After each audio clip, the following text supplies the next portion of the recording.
ভারতের প্রধানমন্ত্রী নরেন্দ্র মোদীর সঙ্গে দেখা করার জন্য তার হাতে পায়ে ধরা শুরু করেছে ইনি, যার নাম মোহাম্মদ ইউনূস, যিনি বর্তমান বাংলাদেশের সর্বেসর্বা।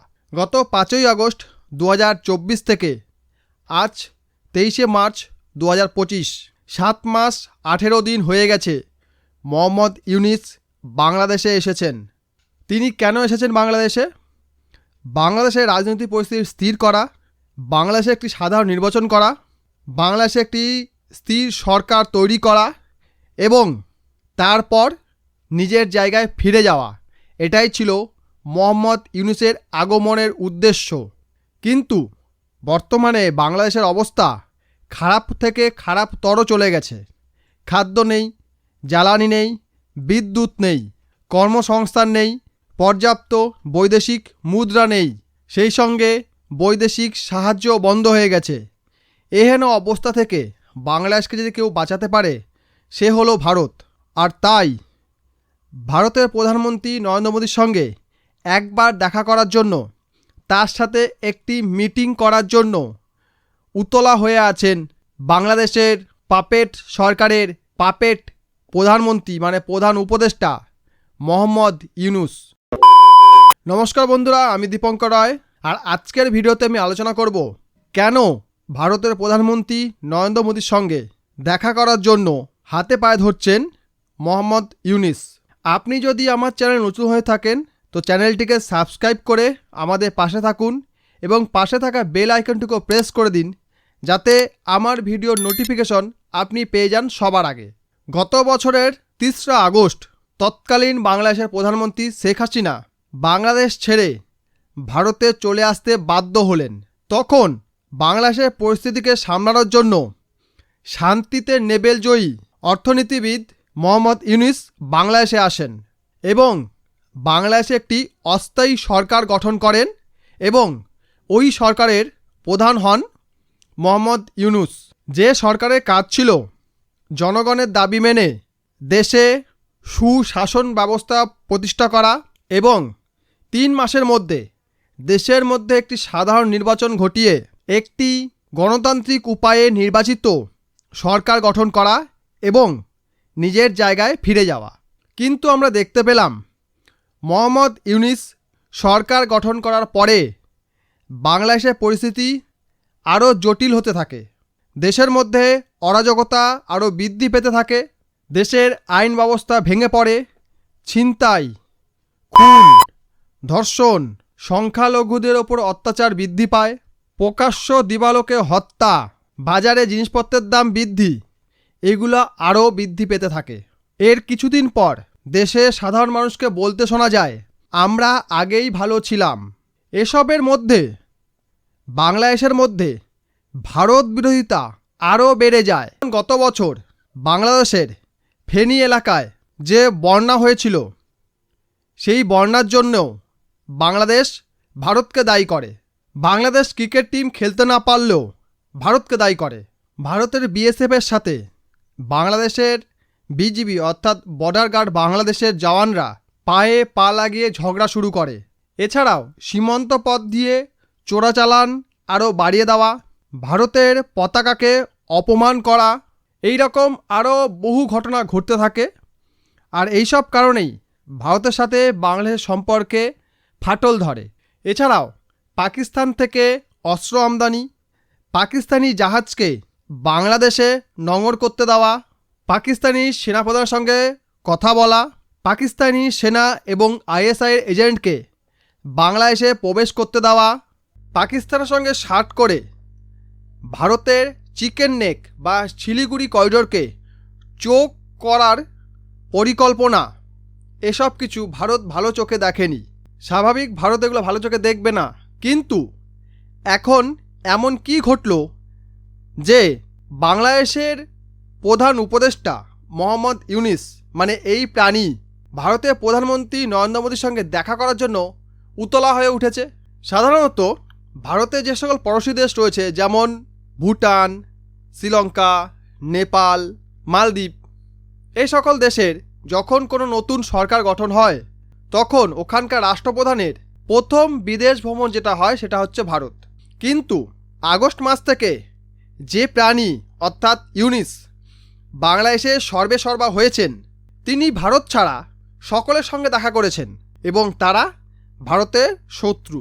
সে পাক প্রধানমন্ত্রী হোক বা জর্জ সোরসের পুত্র, তিনি সবার সাথে দেখা করেছেন। কিন্তু যখন তিনি দেখলেন ভারত ছাড়া তো গতি নেই, তখন ইউনিস নরেন্দ্র মোদীর সঙ্গে দেখা করার জন্য উতলা হয়ে উঠেছেন। দ্য বিজনেস স্ট্যান্ডার্ডে একটা প্রতিবেদন ছেপেছে, সেখানে বাংলাদেশ ভারতকে অ্যাপ্রোচ করেছে ব্যাংককে যে বিমস্টেক সামিট হবে, সেখানে 7টা দেশের রাষ্ট্রপ্রধান আসবে, সেখানে নরেন্দ্র মোদীর সঙ্গে ইউনিসের একটা মিটিং হোক। বিমস্টেকের 6ষ্ঠ মিটিং হবে, 6th মিটিং হবে, এটা হবে ব্যাংককে এবং এটা 2 এপ্রিল থেকে 4 এপ্রিল পর্যন্ত হবে। এখন প্রশ্ন হলো বিমস্টেক কি? বিমস্টেক হলো বে of Bengal initiative for multi sector technical and economic cooperation. বে অফ বেঙ্গলের পাশে যে 7টি দেশ রয়েছে, তারা তাদের উন্নতির জন্য 1997 সালে এই গ্রুপ বানিয়েছিল।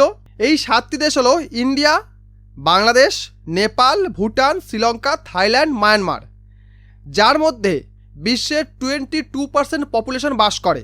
প্রথমে ছিল কে? India, Bangladesh, Sri Lanka, Thailand, Myanmar. তারপরে নেপাল এবং ভুটানকে যুক্ত করা হয়।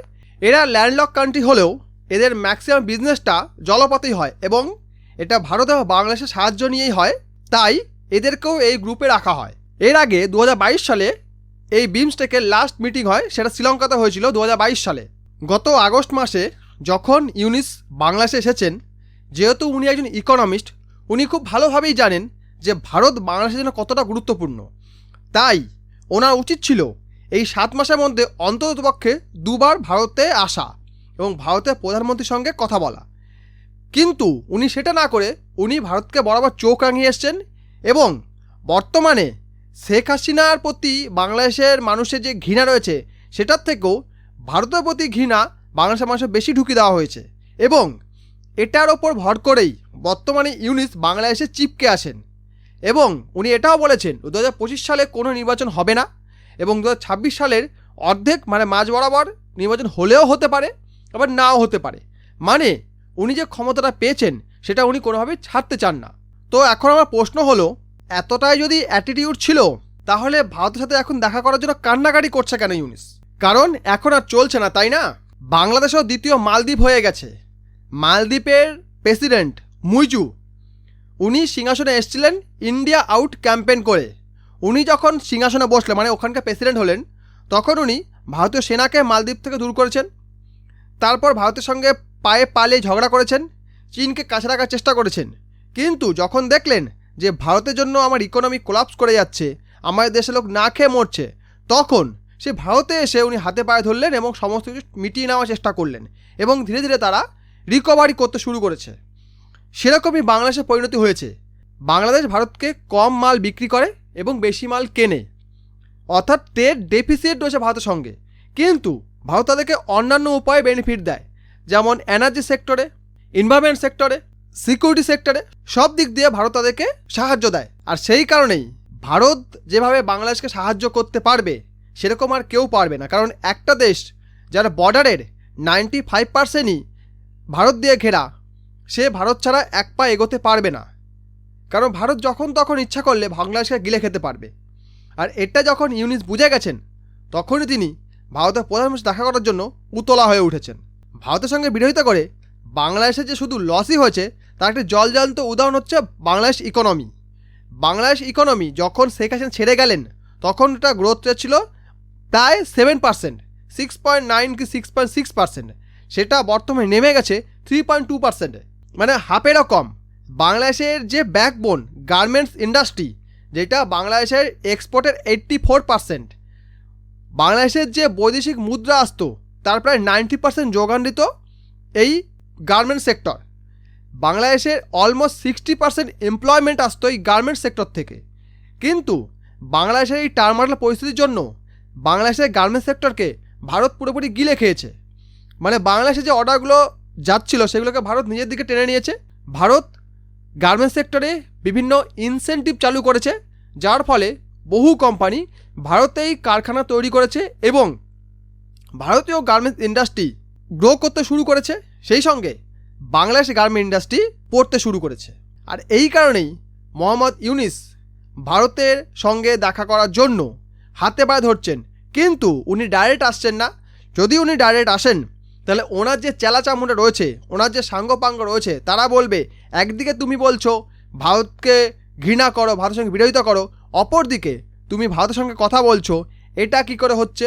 তাই উনি ডাইরেক্ট কথা না বলে ইনডাইরেক্টলি ভারতের সঙ্গে দেখা করতে চাইছে, ভারতের প্রধানমন্ত্রীর সঙ্গে দেখা করতে চাইছে এবং ওনার লোক দিয়ে উনি বোঝাতে চাইছেন দেখো আমি তোমাদের পাশেই আছি, কিন্তু এটা সৌজন্য সাক্ষাৎ মাত্র, আর কিছুই নয়।